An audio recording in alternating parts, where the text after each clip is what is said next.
¿Cómo se le puede hablar de Dios a una gente que no cree en nada, padre? ¿Quién era Frank Alberto antes de ser sacerdote? He sido una persona marcada por el sufrimiento. Cuando veo que estoy lleno de honores y tal, pero el alma vacía, entonces... ¿Cómo enfrentas la realidad de decirle a tu mamá que tú quieres ser sacerdote? Desde que escuché la predicación, ella me dijo: doña, cancélame el seguro, no lo quiero, yo soy misionero, yo no quiero tener ataduras. Ya sí se volvió loco mi muchacho. ¿Cuál ha sido la experiencia más significativa de Dios en tu vida y por qué?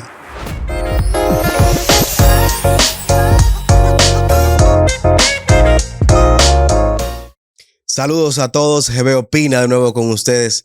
Y en esta segunda temporada empezamos con un hombre que en un momento determinado se ha sentido amado por el Señor y no se ha resistido a ese amor.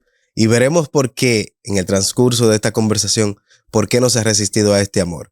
Con nosotros el padre Frank, que es formador del Seminario Redentoris Mater de Santo Domingo, República Dominicana. Bienvenido, padre Frank, y gracias por aceptar la invitación. Un placer por esta iniciativa. Estoy contento. Todo lo que yo dije fue protocolar, porque tú sabes que Frank es mi hermano de comunidad. Padre, mucha gente lo ve, mucha gente lo observa, ve que es el formador del seminario, lo ve en muchísimas misas, pero no sabe que ha habido un hombre antes de ser sacerdote. Había un hombre diferente, un hombre que común y corriente, pero con una condición de que no sabía qué era el amor.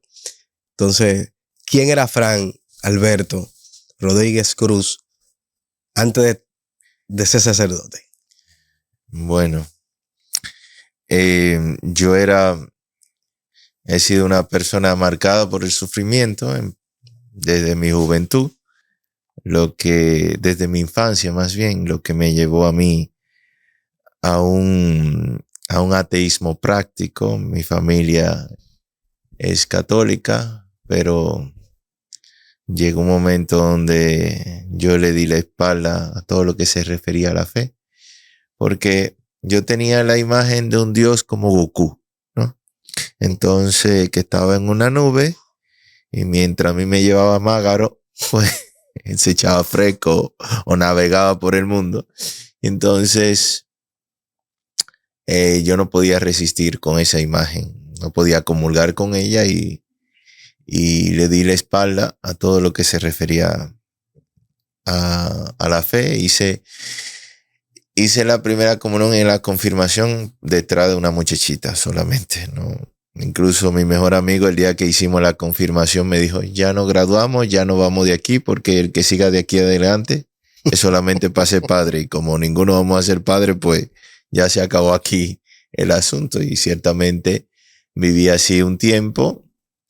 Después estudié leyes, y el día en que me gradué, pero iba reconociendo durante todo ese tiempo una amargura por dentro. De hecho, siempre tengo presente el día que me gradué como licenciado en Derecho, lo cual ejercí como abogado, pero el día que me gradué fue cuando se presentó dentro de mí como el primer límite de decir: ya esto es todo, o sea, ¿para qué vivo? O sea, cuando veo que estoy lleno de honores y tal, pero el alma vacía, entonces ya era como un cuestionamiento sobre el sentido de la vida. El sentido de la vida se planteó en muchos momentos como algo inútil y que me llevó a querer no vivir, básicamente. Entonces, quizás la cobardía evitó que cometiera una locura, aunque lo pensé, pero ya dentro de mí existía la exigencia de que la vida no podía ser biología, de nacer, crecer, reproducirse, envejecer y morir. Yo decía, si eso es la vida, pues yo mejor no hago nada, básicamente, porque al final todo tiene límite. Y entonces ese fue el preview de lo que soy ahora. Pero antes de llegar ahí, había una infancia. Ajá. Antes de llegar ahí, hay un hogar. Pues ya ahí ya uno va medio formado, ya ahí uno va medio ya encaminado, pero hay un hogar. Ajá. ¿En qué hogar se creció el padre Frank? Es decir, sus padres, sus hermanos, ¿cómo fue esa vida cotidiana antes de llegar a esa etapa ya de formación? Bueno, en mi primera infancia fue bonita porque yo tengo una madre que es un tesoro. Y entonces mi padre básicamente me abandonó porque nunca lo conocí, más allá de 3 llamadas que nos hicimos durante su vida. Pero mi madre siempre protegió de que yo no tuviera una mala concepción de mi figura paterna y compró una casa y decía, tu papá nos regaló este apartamento, no sé, o parte. Mi abuela me traía cosas de Estados Unidos y que compraba ella y decía, tu papá te mandó tal cosa, ¿no? Pero yo sé que en el fondo él no era una mala persona, era alguien intrínsecamente descuidado, como que muy chabacano, muy jovial. Entonces como que vivía mucho en su burbuja y donde no entraban los otros. Entonces yo no crecí con el complejo de la falta de padre. No, nunca me lo planteé como problema. ¿Entiendes? Entonces, en ese sentido, la primera infancia fue muy bonita. Ya después, en la adolescencia, que mi familia pasó por una precariedad que no veíamos 100 pesos ni en postalita. Ese fue un momento muy interesante que creo que forja lo que será después la fe, porque yo veía que al no haber dinero, yo estaba en un colegio relativamente caro, mi madre siempre lo preservó, y aunque no había dinero, creo que las cosas siempre aparecían, siempre, aunque a veces escuchaba a mi madre llorar porque no sabía qué iba a hacer al otro día siempre aparecía algo. Entonces eso me forjó creo que fue el esqueleto que forjó que me mantuviera en el presente. Cuando había algo límite, aparecía algo. Entonces eso me mantuvo como un estado de una vida totalmente en el presente, que es la que vivo ahora todavía. Y entonces, y así poco a poco fueron sucediendo situaciones que al final, como que cuando me planteo la fe para salir del ateísmo, solamente al margen de que ocurrieron cosas, pues solamente tuve que leer todo ese tiempo para ver que había una paternidad descubierta allí, que no podía ser al azar todo lo que había pasado con mi vida, incluso en ese tiempo de ultra precariedad, donde incluso, por ejemplo, por decirte algo, cuando en el sector donde vivía, quienes me cuidaban eran me cuidaron de que nunca cayera en en un vicio o en algo que fuera contra la moral, o sea, algún negocio ilícito, fueron precisamente los traficantes que me cuidaron de que nadie me propusiera nada y me regalaban cosas para que estuviera bien, para que fuera un muchacho de bien. Padre, y en esa parte de que ya es abogado, trabaja en un bufete de abogado, brillante como abogado, ¿cómo enfrenta la realidad de decirle a tu mamá que tú quieres ser sacerdote? Dime, pues eso ha sido un tema. ¿Cómo tú te llenas de valor para decirle ahora yo soy un hombrecito, déjame decirle a Nori que yo quiero ser sacerdote? Porque a veces, y da mucha presión porque a veces la madre tiene esperanza en ese que le ve futuro. El famoso futuro. Sí. De que este tipo es brillante, este tipo tiene una mentalidad del día, este tipo va a hacer que la familia llegue a otro nivel. Bueno, lo que sucedió fue, para mí la felicidad siempre ha sido un tema relevante y de alguna manera siempre me lo planteo. Y entonces, en un momento, me pongo a reflexionar sobre mi vida. Tengo una novia maravillosa. En ese momento, tenía una novia maravillosa. Estaba ejerciendo el derecho como abogado, un bufete interesante donde tenía cierta proyección de crecimiento, pero sucede que cada vez se hacía muy patente mi insatisfacción. Entonces, yo pensaba que mi satisfacción se basaba en que no había adquirido, no había logrado ciertos temas. Estaba con cierta frustración en el buffet donde estaba, en la oficina, porque en una oficina con recursos, pero como que yo no los alcanzaba. Yo, o sea, donde me sentía algo rezagado. Y entonces, en un momento me pasa una cosa muy interesante y fue que reflexiono que yo siempre le he pedido a Dios, ya en ese momento como cristiano, le había pedido a Dios lo que yo entendía que necesitaba para ser feliz, pero que no le había preguntado yo a Él qué tú quieres darme a mí para hacerme feliz tú a mí, que eso es lo importante al final. Y ahí entonces se aperturó en la posibilidad del sacerdocio y me llenó de plenitud desde ese día cuando lo comprendí, que en realidad mi llamada vocacional fue muy interesante porque fue por un video que yo lo corté y lo tengo en la computadora y el video dura 4 segundos. O sea, 4 segundos se determinó mi vida. Una pregunta. Decía un cura en un video, ¿quién dará los sacramentos a la próxima generación? Y esta pregunta me atraviesa la vida y yo digo, por yo querer casarme, por yo querer hacer cosas buenas, pues mucha gente se quedará sin vivir misa. Y eso a mí, ya, dije, seré sacerdote. Y entonces, pues se lo dije a mi madre, ella no estaba muy contenta en ese momento, ella lo respetó, pero no estaba contenta, pero sabía que yo estaba determinado y era algo con lo que no podía meterse. Ya ahora está muy feliz, pero en ese momento me dio algo de novela la situación. Padre, como aquí no hay orden en esta conversación, para atrás, para adelante, aquí sí, no hay orden. No te preocupes. Pero antes de llegar al seminario, antes de tomar la decisión, hay que entrar a una comunidad para pertenecer al Seminario Redentoris Mater. Sí. ¿Cómo fue el proceso que Dios le mostró en ese trajín, que usted pertenece a la parroquia Paz y Bien? Sí. ¿Cómo se ha encontrado con el camino no catecumenal y qué le motivó a entrar a una comunidad? Bueno, yo con el camino no catecumenal no quería saber nada. Del camino no quería saber nada. En un inicio, porque lo entendía como lo entiende mucha gente, como algo elitista, no sé. Y entonces no quería saber mucho.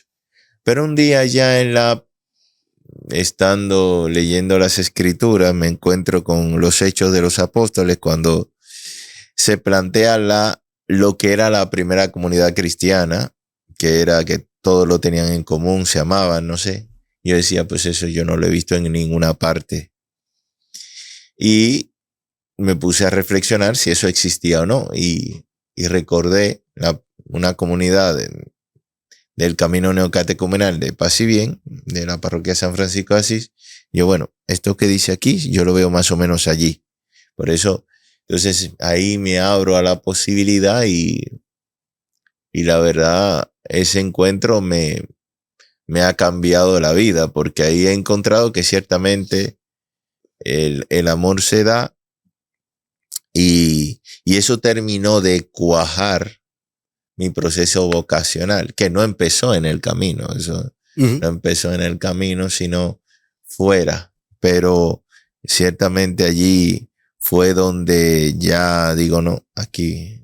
Entonces, y desde entonces estoy en una comunidad, siempre hemos sido tú y yo de la misma comunidad. Ayer estaba recordando cuando te casé con tu esposa. Señores. A ver si pongo la foto para que usted vea porque él se ríe. No, esa no. Esa no. Eso fue un momento muy especial también. Y nada, pues ha sido una obra de belleza en mi vida. La comunidad.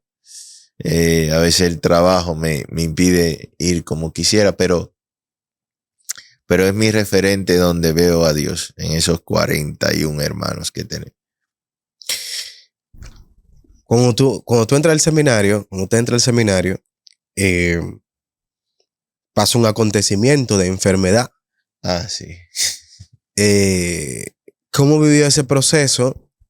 ¿Cómo tomó ese proceso? Porque a veces se pudiera pensar en su humanidad de que, ven acá, yo estoy haciendo la voluntad de Dios, yo estoy aquí en el seminario, estas cosas van pasando y ahora pasa esto. Bueno, en mi segundo año de seminario,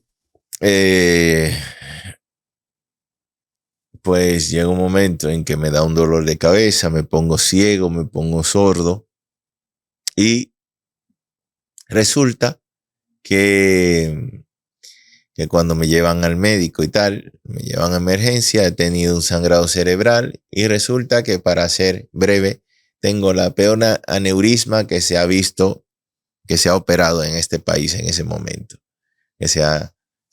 Entonces, eso ha sido la cosa más hermosa que me ha pasado en la vida. Por varias razones. Se empieza un proceso, fue para esta época, de hecho, mi cirugía fue en abril. Fue un milagro porque precisamente ha sido una cirugía excesivamente costosa. Bueno, se le llama procedimiento, excesivamente costoso.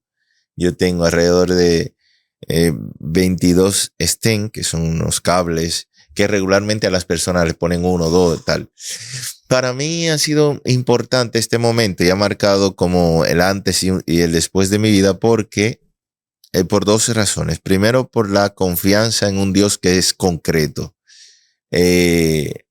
Yo, cuando me dicen el costo de la cirugía, del procedimiento, pues yo no le digo nada a mi mamá, tenía que operarme rápido porque era muy delicado, podía morir. O sea, la situación estaba muy grave. Y entonces yo no le digo nada a mi madre porque digo, me voy a morir yo y se va a morir ella, ¿no? Entonces ahí empiezo a reflexionar sobre la muerte y lo viví con mucha paz y mucha alegría. Me hacen la cotización del procedimiento, son como 3 millones de pesos. Y entonces, solamente de producto. Cuando me hacen el procedimiento, que me despierto, el procedimiento salió tan maravillosamente, milagrosamente bien, que un procedimiento que estaba dividido en 4 etapas, me lo hicieron de una vez, y el médico, cuando me despierto, me dice, debemos 4 millones de pesos más, porque no calculó bien, entonces eran 6 millones de pesos. Esto es importante por lo que, de donde surge el milagro. 3 meses antes de caer enfermo, escucho yo una predicación sobre nuestra condición. Yo soy misionero, y sobre nuestra condición de misionero, que no tiene ningún anclaje económico, sino que se fía de un Dios que es presente. Y eso me llevó a mí, cuando yo escuché eso, que decía, nosotros no tenemos cuenta bancaria ni nada, o sea, Dios es papá. Yo decía para mí adentro, yo necesito esta experiencia. Y ahí llamo a mi madre y le digo, cancélame mi seguro médico.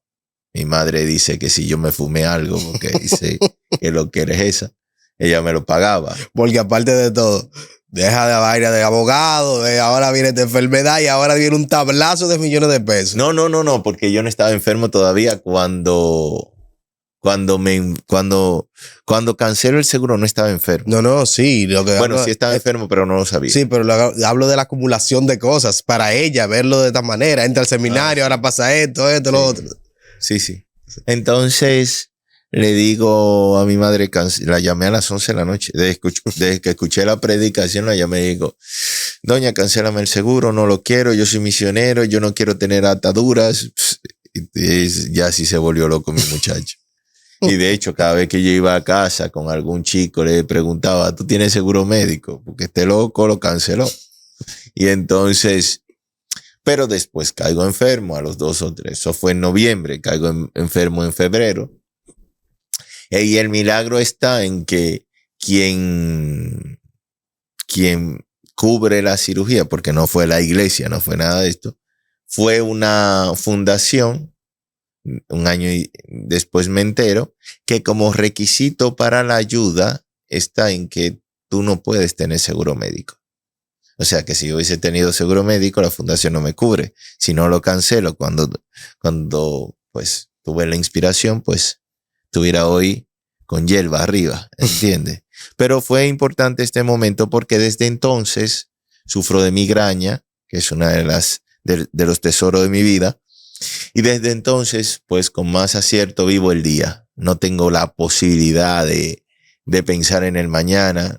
Tanto así que cuando me llaman y me dicen una gente, padre, cáseme, si me puede casar dentro de un año, yo digo, es que yo no lo entiendo eso. Yo no entiendo cómo se vive una fecha en un año. O sea, yo no tengo la capacidad de pensar más allá de la hora. No la tengo. Y tengo una pijama muy bonita que cuando me duele la cabeza, que creo que me voy a morir, me pongo mi pijama de Snoopy. Pues si me encuentran, arreglo mi habitación, para si me encuentran, que me encuentren bonito. Entonces, eso me hace pensar todos los días en el cielo y pensar todos los días en que puede ser el último día. ¿Cuál ha sido el momento más difícil del ministerio? Ya después, ya de ordenado. El momento más difícil del ministerio son muchos, pero cuando digo momento difícil, no es un momento desesperante. Uh-huh. El momento más difícil es cada vez que me toca entrar en el sufrimiento de alguien, porque eso es como tierra sagrada. Yo acompaño a mucha gente que quieren quitarse la vida, que sufren, que no entienden a un Dios que permita el mal. Y entonces, cada vez que me toca entrar en ese terreno, pues es con mucho temblor. ¿Por qué? Porque el alma de la gente es tierra sagrada. Entonces, pues eso, ¿entiendes? Eso, yo creo que es.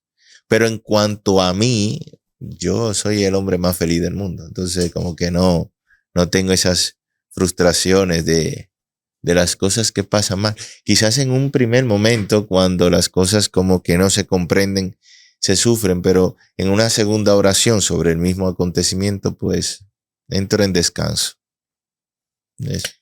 ¿Has sentido soledad dentro del ministerio, así, como sacerdote, en el transcurso? No. Lo que pasa primeramente es que yo tengo desde el 2017, 24 de diciembre del 2017, que fue la última vez que me aburrí por 3 minutos. Por 3 minutos. Yo recuerdo que estoy en mi oficina trabajando, 2018. Estoy trabajando en la computadora, eran las 9 de la noche, estoy trabajando en algo. Como que me sentía en la nostalgia como de algo de soledad. Yo decía, pues, ¿qué es lo que te pasa a ti? No sé. O sea, como disfruto cada instante de mi vida, no he hecho experiencia de la soledad. ¿Por qué? Porque, por ejemplo, en algún momento alguna chica en una institución que tuve que ir, una chica me dijo, ay, pero usted es solo, tal. Y yo, mira, mija, para que tú estés acurrucada esta noche con tu esposo, necesitas a alguien que vele tu sueño, que rece por ti, que soy yo. Entonces mi vida está en función de la tuya, de tu esposo. Entonces, como que disfruto tanto mi vida que no hago esa experiencia de frustración. No creo. ¿Por qué el amor no es amado? Eso es una expresión de San Francisco de Asís que a mí me ha tocado mucho la vida. Aunque pertenecemos a una iglesia franciscana, yo no quería saber de San Francisco de Asís. No, me daba alergia, escozor, como la vida de él, porque decía que era un santo desencarnado y es una persona a la que yo nunca voy a llegar. O pensaba, ¿no? Porque entendía que a veces los biógrafos hacen una mala publicidad de los santos, lo ponen de una manera que no hay forma. Entonces, a mí no me gustaba San Francisco. Sin embargo, decía él, el amor no es amado, diciendo Cristo, que es el amor, no es amado por las personas. Entonces, por eso y veo que es una reflexión real, y me he ido enamorando en los últimos años de San Francisco, y por eso al canal de Instagram, ¿verdad? Sí, a la Sí. cuenta de Instagram. La cuenta de Instagram, pues, se le puso de esa manera. ¿Se puede amar a Dios en un mundo tan distraído? Sí, sí, claro. Para, para que eso pase de amar a Dios así, Él tiene que hacer un proceso con nosotros. Lo hace siempre, un proceso a veces de experiencia del vacío, de la experiencia de que el alma tiene anhelos muy infinitos y a veces tratamos de llenarlo con cosas y con distracciones. Pero yo creo que este tiempo se está volviendo más un medio para el encuentro, porque es que ya tocamos mucho el terreno de la insatisfacción y que nos provoca la búsqueda.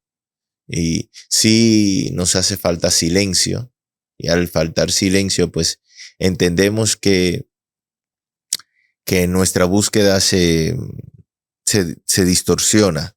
Pero dice Chesterton, un filósofo que me gusta mucho y un escritor católico, dice Chesterton que cuando el hombre incluso toca la puerta de un prostíbulo, está buscando a Dios porque está buscando ser feliz.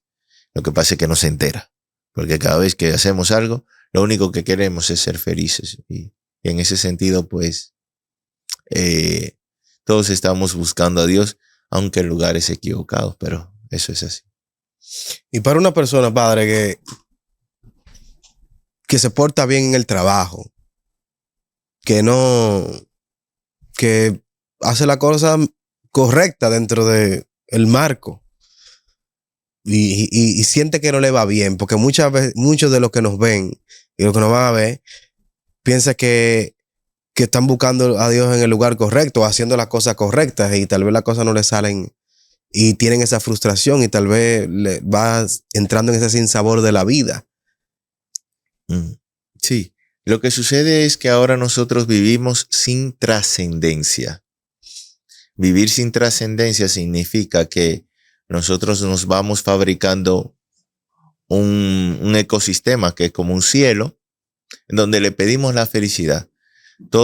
Muchas cosas nos hacen promesa de felicidad, pero al final no cumplen porque dejan la insatisfacción. Incluso mi mejor amigo decía en algún momento que cuando le iba bien, entraba en crisis. ¿Por qué? Porque decía, de alguna manera todo éxito esconde un fracaso. Es decir, ya esto era todo, y para esto estoy afanándome en la vida y al final no vale la pena. Entonces, lo que pasa es que la falta de trascendencia, de sentido de vida, va haciendo que cada vez vivamos en una sociedad más cansada, más ansiosa y más deprimida de alguna manera, ¿entiendes? Porque es que estamos tratando, el alma tiene un propio alimento que es el cielo, tiene hambre, nosotros somos como hambre de vida eterna, de felicidad, de plenitud. Y estamos tratando de darle un alimento para la cual no la digiere, porque no es para lo que está hecha. ¿Dónde el padre Fran ha podido aprender sobre el amor, esta gran experiencia del amor? Un acontecimiento que usted diga, cónchole, pero si esto no es Dios, entonces no hay más, dejemos esto. Bueno, día a día yo voy viendo muchos milagros, día a día. O sea, ayer conocí un limpiabota que se llama César y la vida, o sea, y la hora que duré nos pusimos a hablar, a comer, no sé, y fue ver a Jesucristo ahí en lo que me decía. Primero cuando me está limpiando la sandalia me dice, yo amo esto. Y yo digo, ¿quién ama una cosa así?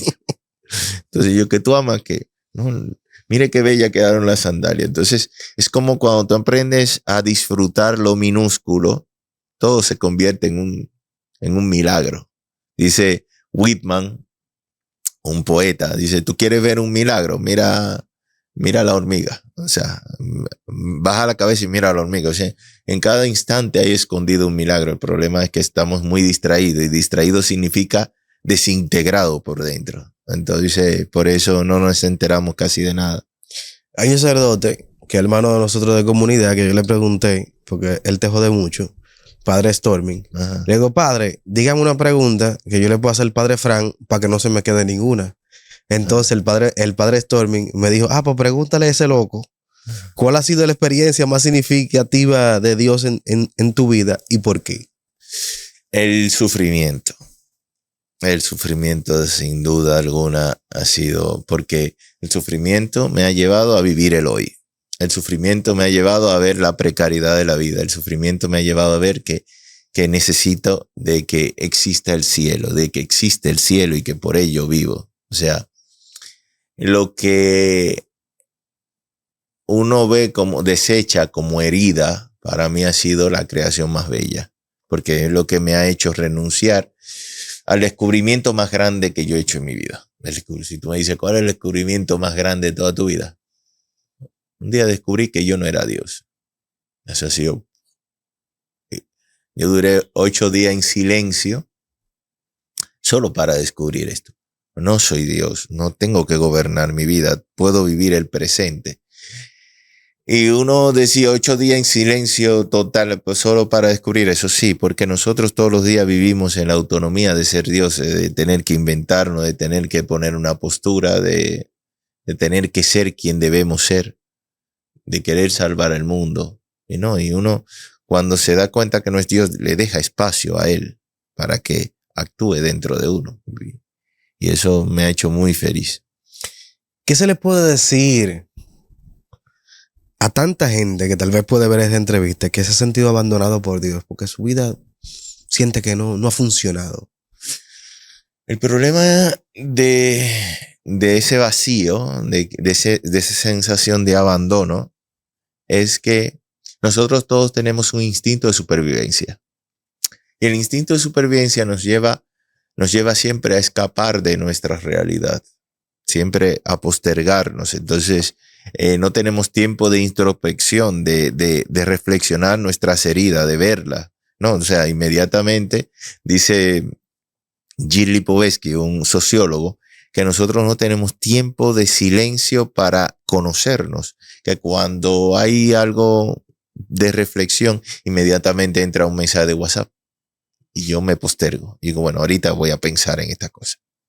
Y entonces, en ese sentido, pues, no tengo tiempo de entrar en mi herida, porque siempre me voy escapando, y hay un Dios escondido en mi herida esperando encontrarse conmigo siempre.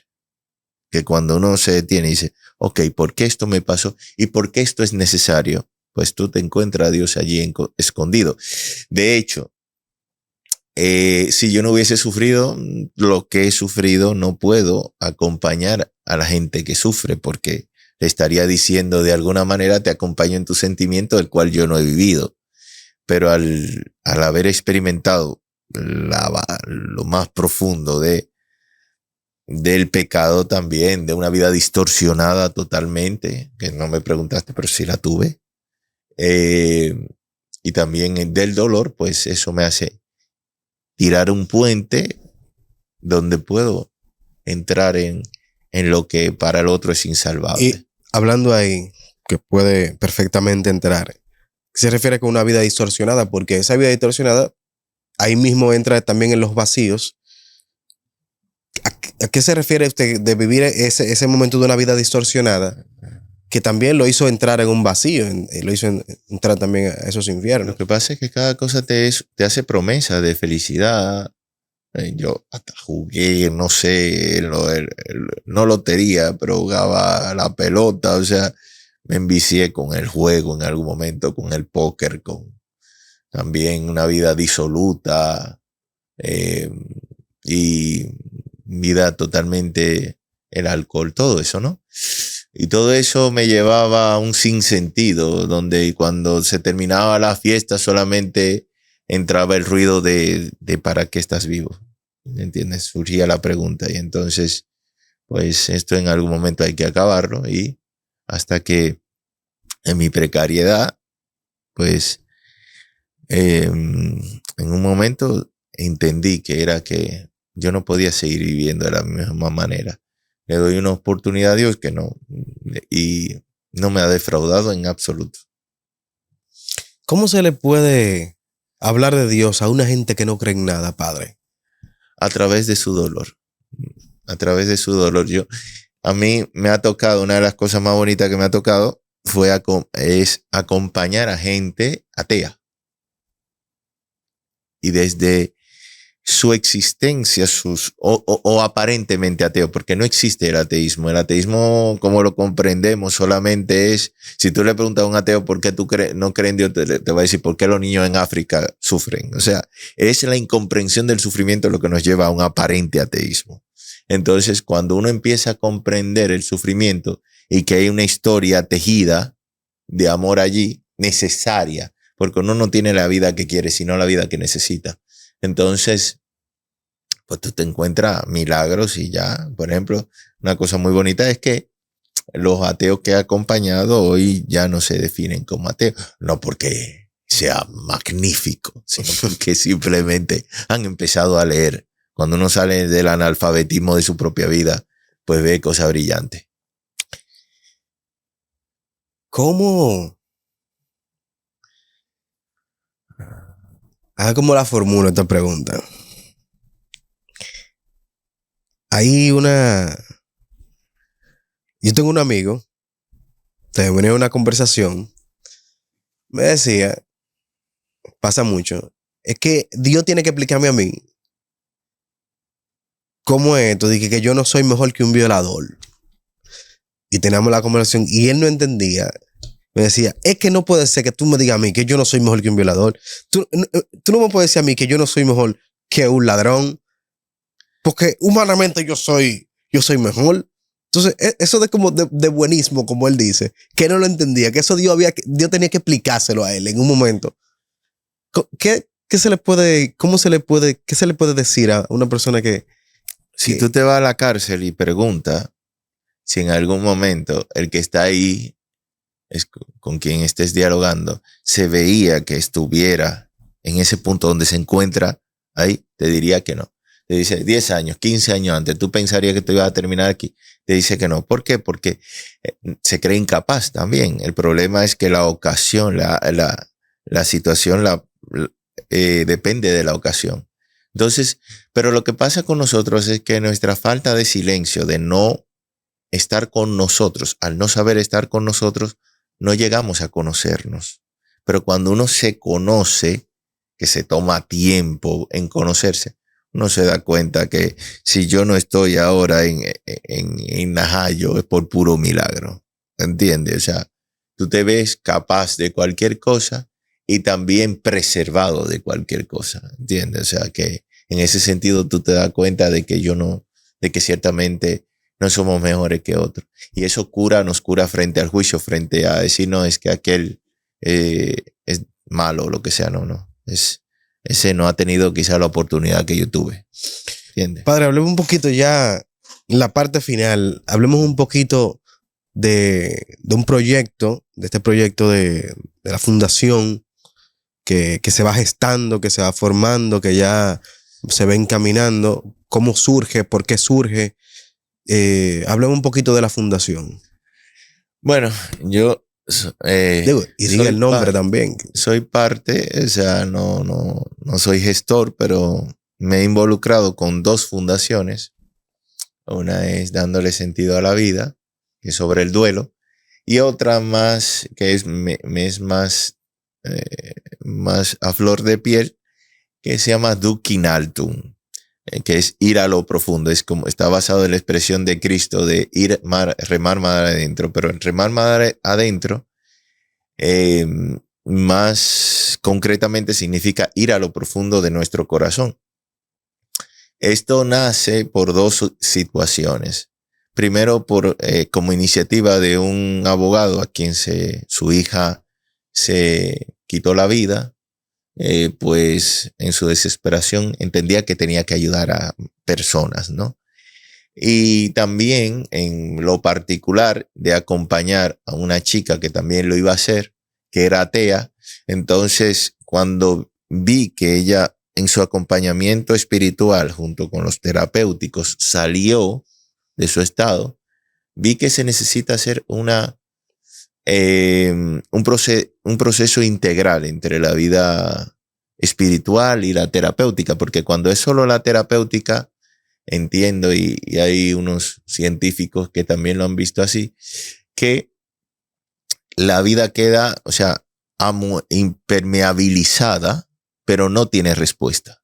El sufrimiento no tiene respuesta. Y cuando el sufrimiento tiene respuesta, que necesita una reflexión trascendente y un encuentro, pues la vida terapéutica, que significa curativa, pues tiene más sentido. Entonces, a la luz de eso, un grupo de empresarios están buscando, hay una fundación estructurada con gente de empresas y tal, para ayudar a personas depresivas que han intentado suicidarse.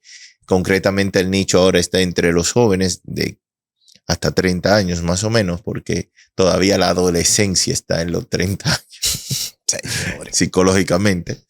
Entonces, para crear algo que pueda ser referente, porque el problema es que aquí no hay un centro para internamiento, no hay nada de eso, sino que todo el que tiene 2 pesos tiene que irse fuera. Pero si tú te pones a ver la estadística, regularmente salen más de una vez, porque se curan un tiempo y después se complica la cosa. Y entonces queremos hacer algo que ayude aquí en República Dominicana y que incluso pueda también ayudar a otros países desde aquí. Eso más o menos es a grosso modo la iniciativa de esa fundación, que tiene un grupo maravilloso. Basado en lo que ya usted ha visto y con las personas que ha tratado, Ajá. y que hemos visto muchos casos de suicidio en nuestra sociedad y aumentando cada día más, Claro. y en personas más jóvenes todavía, Uh-huh. casos de Ágora y diferentes, y que son consecutivos. Uh-huh. ¿Cómo lo puede abordar la sociedad, o cómo usted cree que lo puede ver la sociedad de manera de que le puede chocar? Sí, ¿cómo tomarlo? ¿Cómo entrar en reflexión ahí? La depresión significa un fracaso social, también. No solamente antropológico, sino social, porque significa que como sociedad nos estamos distorsionando. Tenemos más avance, más dinero y sin embargo más vacío. Es porque la sociedad nos está llevando a la falta de reflexión. Nos estamos volviendo autómatas y solamente el dolor nos despierta un poquito, aunque buscamos anestesia rápido. Entonces, sí, ahora mismo se está convirtiendo en una de las mayores causas de muerte no naturales en el mundo. Y entonces en Europa es casi la segunda causa de muerte. Aquí va por el mismo lado. Y entonces es una situación que nos impone la reflexión obligada ahora mismo. La salud mental y concretamente esa parte. Nos impone el cuestionamiento de cómo estamos viviendo. Uh-huh. Si yo le preguntara cómo, en una palabra, definir lo que yo le voy a preguntar, personas, sus catequistas, ¿cómo lo define? Uno de los mayores dones que Dios me ha dado en la vida, de verdad que sí. Por eso todavía yo amo el cielo, quiero ir al cielo, pero lloro la partida de uno de mis catequistas, no por desesperanza, sino por lo que me dio la fe. Entonces, por eso todavía me conmueve pensar, ya hace muchos años que murió y todavía está muy grabado. Su comunidad. Mi comunidad es el descanso. Descanso de ver a Dios cuando las cosas se ponen oscuras. Tengo 10 gente que no quieren vivir y voy a mi comunidad, veo a mis hermanos, veo una historia de salvación, que Dios hace todo bien. Cada vez que voy a la comunidad, como que voy al Génesis, todo está bien hecho, ya. Y me puedo ir a contar, o sea, con solo verlos, ya. Su ministerio. La felicidad de mi vida. Soy feliz. Si Dios y hablara claro hoy, ¿qué usted cree que diría? Yo quiero que Él esté contento conmigo. Quisiera. O sea, que yo le diría a Él, me has hecho muy feliz. Me has hecho muy feliz. Eso le diría. Ya. Padre, gracias. Gracias a ti por invitarme, de verdad que sí. Ahora, ya hablando de eso, de la depresión y todo eso, yo creo que en un próximo podcast tendría que invitar a mi esposa. Ah, sí. Un milagro. Para que a ver si me acepta la invitación. No te la va a aceptar, pero sería un milagro tanto que su vida como que te la aceptara. O sea que no creo. Pero bueno. Padre, muchísimas gracias por aceptar la invitación y darle un mensaje a la comunidad que nos ve y que seguramente que me pedían, me anhelaban esta entrevista de la experiencia del Padre Fran, a ver cómo Dios le había ayudado a este gran pecador. Nos ha dado una conversación de que podemos para que seguir viendo el amor de Dios. Yo diría que le demos la oportunidad, siempre casi con soberbia, ¿no? Pero no. Siempre darle la oportunidad a que Dios se muestre, que Dios se manifieste, que de verdad, como decía el Papa Juan Pablo II y Benedicto XVI, Él no quita nada y lo da todo. O sea, no es la mediocridad de sobrevivir, sino la felicidad de vivir plenamente. Ese es nuestro destino. Si uno le da la oportunidad, eso se realiza. Padre, así que ya en la parte final, y todo que nos ve, denos la bendición, porque entonces ya empezamos esto, pero hay que dar la bendición final, porque hay que terminar bien, ¿verdad? Bueno, agradecemos al Señor por este encuentro, que sea para su gloria y para que se muestre, sea una epifanía a través de nuestra vida. Y la bendición de Dios Todopoderoso, Padre, Hijo y Espíritu Santo, descienda sobre todos ustedes y les acompañe siempre. Amén. Nos vemos en una próxima GB Opina.